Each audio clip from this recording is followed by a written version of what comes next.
네, 10일의 새벽 기도회를 기대하면서 저도 성령 충만을 위해 2주간 간절히 기도하였습니다.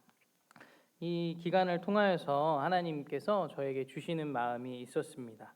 그것은 바로 성령이 우리에게 찾아오시면 동시에 부르심도 같이 온다라는 것이었습니다. 성령님이 우리에게 다가오셔서 말씀하시고 우리를 부르십니다. 특히 왜 부르실까요? 내가 너와 함께하고 싶다. 내가 너와 관계하고 싶다. 하면서 우리 한 사람 하나에게 찾아오셔서 우리의 옆에서 하나님의 뜻과 하나님의 마음을 깨닫게 하시는 분이 성령님이십니다. 오늘 말씀에 보면 성령님께서 모세에게도 찾아가시고 그를 부르시는 모습을 볼 수 있습니다. 모세가 나이가 지긋이 찼고 그저 시골에서 장인의 양떼를 몰아가던 사람이었습니다. 애굽의 이집트 왕궁에 있을 때가 아니라요. 그냥 밖에서 변방에서 양떼를 몰고 있던 그 평범한 일상 가운데요. 그 모습 가운데 하나님께서 모세에게 찾아가십니다. 이 장면을 성경 본문 2절에서 이렇게 말씀하고 있습니다. 여호와의 사자가 떨기나무 가운데로부터 나오는 불꽃 안에서 그에게 나타나시니라. 그가 보니 떨기나무에 불이 붙었으나 그 떨기나무가 사라지지 아니하는지라. 아멘. 당시에 호레삼 지역은 무더운 지역이라 자연적으로 작은 떨기나무들은 가끔씩 불꽃이 생겨서 타는 일들이 있었다고 합니다. 그런데 신기하게 양떼를 치고 가고 있는데 그날만은 불은 붙었는데 나무가 사라지지 않고 여전히 있고 그 나무 가운데서 불꽃이 여전히 살아있음을 보게 되었습니다. 그래서 모세는 그 신기함 속에 이 어떤 일인가 불꽃 앞으로, 불꽃 가운데로 가까이 다가가게 됩니다. 그러자 이제 하나님께서 여호와의 사자가 모세를 부르십니다. 모세야, 모세야. 그리고서는 이제 하나님의 뜻과 계획을 말씀하여 주십니다. 모세가 양을 칠 때 평범한 그의 일상 가운데서 성령이 찾아가셔서 여호와의 사자가 부르셨듯이 하나님께서는 저와 여러분을 우리의 삶 한복판에서 부르십니다. 특별히 성령 충만이 우리에게 언제 임할지 우리는 감히 알 수 없습니다. 그러나 우리의 일상 속에서 떨기나무 불꽃과 같은 조그만 하나님의 사인을 발견하고 하나님 이거 무슨 뜻과 계획이시지요? 하나님 말씀하여 주옵소서. 주님 앞에 가까이 한 걸음씩 더 다가갈 때 물으며 하나님의 뜻과 계획을 구하며 나아갈 때 그때 우리는 하나님의 음성을 듣고 성령이 우리에게 임하시는 경험을 하게 될 줄 믿습니다. 모세가 하나님을 만나고 이제 성령을 체험하고서요. 첫 번째 하는 일은 그가 신을 벗는 것입니다. 내가 선 곳은 거룩한 땅이니. 성령이 임하시면 우리의 더러운 것들, 과거의 것들을 벗어버리게 내어놓게 됩니다.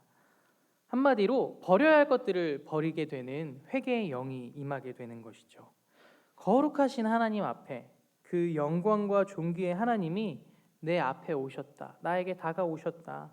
그분이 또 나에게 말씀하신다. 함께 하신다. 그 사실에 우리는 회개하고 과거의 신을 벗어버리고 역사의 주관자가 되시는 하나님 앞에 나의 전 존재를 드리며 나아가게 됩니다.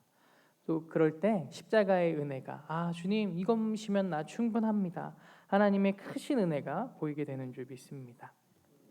오늘 예배 시간 가운데도 성령님께서 찾아오셔서 우리를 만나주시고 과거에 버려야 할 것을 버릴 수 있는 회개의 영이 임하길 간절히 기도합니다. 성령이 임하면 두 번째는 하나님의 부르심과 소명을 듣게 됩니다.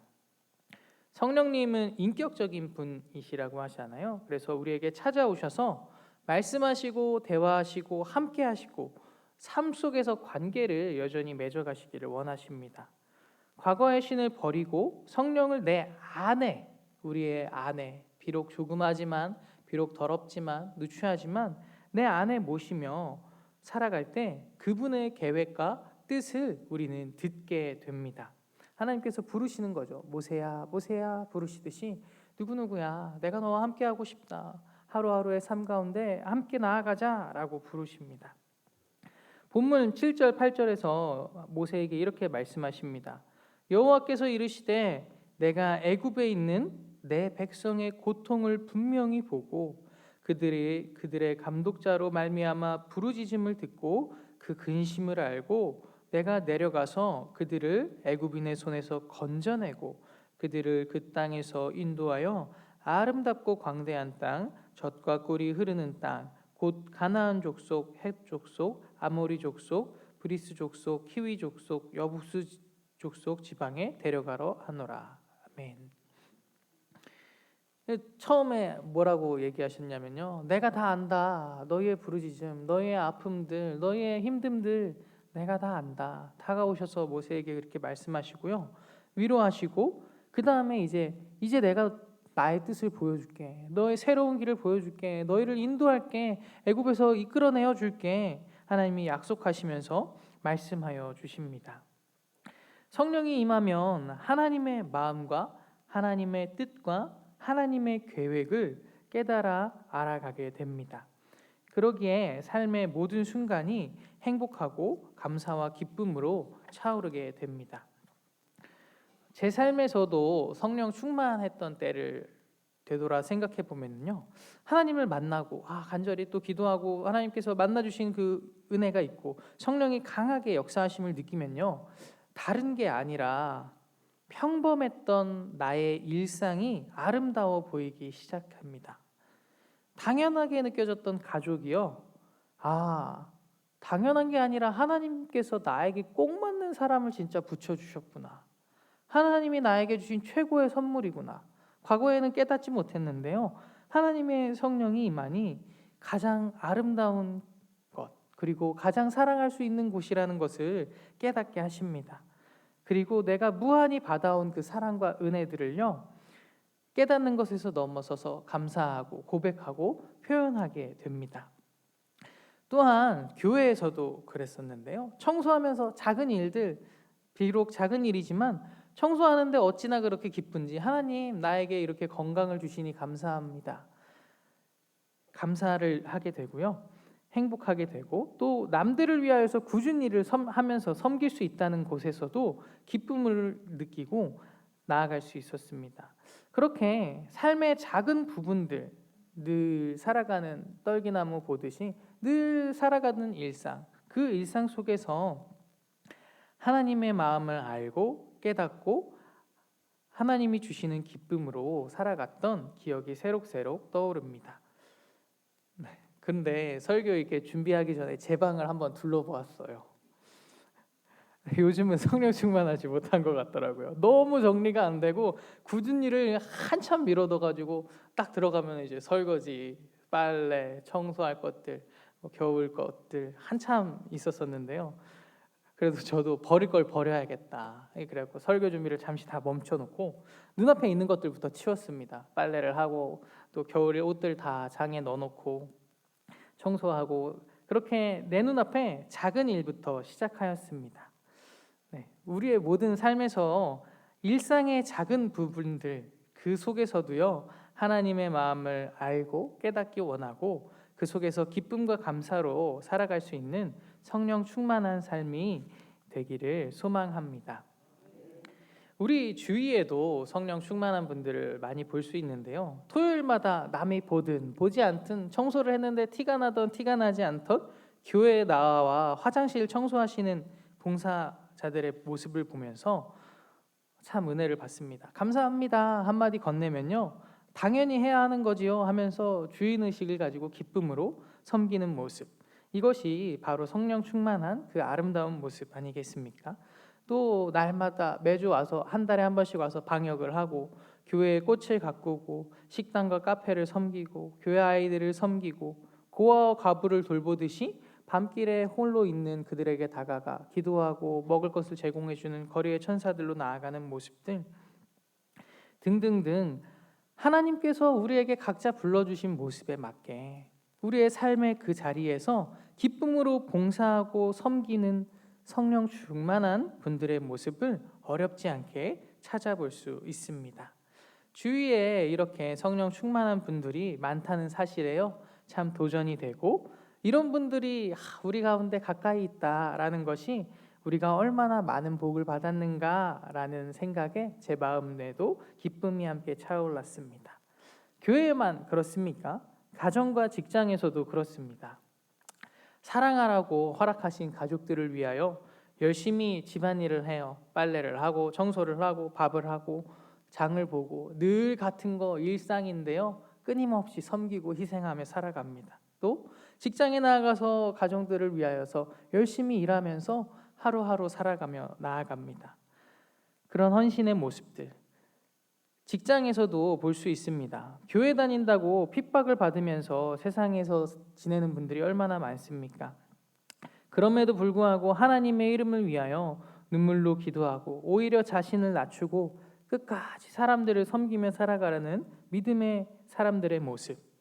세상에서는 남을 밟고 내가 올라가려고 다들 경쟁하는데 그 속에서도 오히려 나를 내어주고 남을 먼저 배려할 줄 알고 나의 유익이 아니라 많은 사람의 유익을 위하여 나아갈 수 있는 사람들의 모습.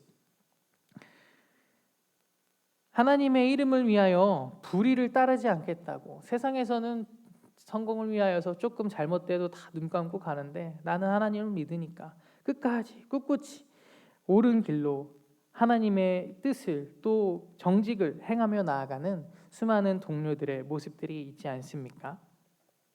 칼빈은 직업 소명이라는 말을 했었는데요. 우리가 살아가는 모든 순간이 하나님이 주신 은혜, 선물이잖아요. 그렇기에 우리의 삶의 각 처소들 그 가운데서 하나님이 주신 부르심이 있다라는 것입니다. 특히 직업에는 귀천이 없고 주부나 나가서 일하는 사람이나 해외에 있거나 귀천이 없고 어떠한 일이든지 그 일 속에서 하나님의 부르심을 가지고 소명의식을 가지고 살아가야 한다라고 말했습니다. 우리가 10일간 또 성령에 대해서 열심히 말씀을 듣고 함께 뜨겁게 기도하는데요. 결국 성령 충만하여서 되어야 하는 게 무엇이겠습니까? 성령님께서 우리를 부르시는 목적이 무엇일까요? 그것은 칼빈의 소명의식, 바로 우리의 삶, 일상의 조그마한 일들에서부터 내가 변하고 일상의 조그마한 순간들에서 하나님을 느끼고 하나님의 말씀을 듣고 그분과 함께 살아가는 일이 아닐까 싶습니다. 굳은 일들, 가정과 직장과 교회에서의 조그만 일들에서부터 하나님의 부르심과 소명을 깨닫고 하나님의 마음으로 오늘 하루도 성령 충만히 살아가시기를 축복합니다. 성령님이 우리에게 찾아오셔서 말씀하여 주시고 관계를 맺어 주십니다. 그렇게 오늘 하루도 생명을 주신 하나님께 감사하여 나를 위하여서가 아니라 만인의 유익을 위하여 하나님의 영광을 위하여 그 조그만 일이지만 부르심의 뜻을 깨달아 하나님을 위하여 살아갈 수 있는 성령 충만한 우리 성도들이 또 저와 여러분이 되기를 간절히 바랍니다. 그럴 때요 어떻게 되냐면요, 성령의 부르심을 따라갈 때 이스라엘 백성들이 하나님께서 위로하여 주시고 길을 인도하여 주시듯이 우리의 하루하루의 삶 하나님께서 알아주시고 우리의 길을 가장 좋은 길로, 가장 선한 하나님의 길로 인도하여 주실 것입니다. 함께 기도하겠습니다. 하나님 아버지 감사합니다. 우리를 불러주셔서 삶의 조그만 부분들이지만 하나님이 주신 은혜고 선물임을 깨닫게 하시니 감사합니다.